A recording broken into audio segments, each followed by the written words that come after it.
এই মুহূর্তে বিএনপি চেয়ারপারসনের কার্যালয় থেকে যুক্ত হচ্ছেন সহকর্মী শাহাদাত অভ্র। গুলশান কার্যালয়ে জামায়াতের আমিরের আসার কথা জানতে পেরেছি আমরা। তিনি কখন আসবেন এবং কোন কোন নেতাকর্মীরা এখন পর্যন্ত সই করেছেন, বিস্তারিত জানাবেন। এই মুহূর্তে কিন্তু আমরা যেই বিএনপি চেয়ারপারসনের কার্যালয়ের সামনে থেকে বিকেল থেকে অপেক্ষা করছি। এই মুহূর্তে আমরা দেখেছি যে ঠিক 10 থেকে 15 মিনিট আগেই যিনি কিনা জামায়াতের আমির তিনি প্রবেশ করেছেন এবং আমরা যতখানি জানতে পেরেছি তারেক রহমানের সাথে তার একটি ছোট বৈঠক বা কুশল বিনিময় হতে পারে। আর তাছাড়াও তিনি যেই শোক বইয়ে স্বাক্ষর করার, আজকে আপনারা নিশ্চয়ই জানেন যে শেষ দিনের শেষ মুহূর্তে এসে কিন্তু তিনি এই শোক বইয়ে তিনি কিন্তু স্বাক্ষর করবেন বলে আমরা জানতে পেরেছি।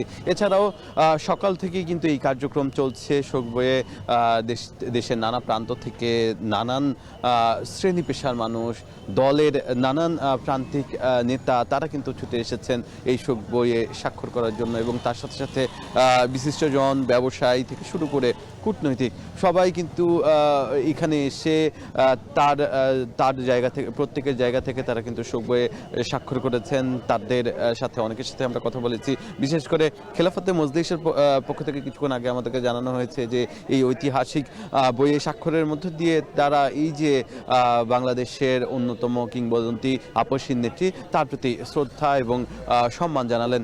এছাড়াও আমরা জানতে পেরেছি যে কিছুক্ষণ পরেই জামাতে আমির আসবেন এবং এর মাঝে কিন্তু আরও বেশ কয়েকজন নেতা প্রবেশ করতে পারে।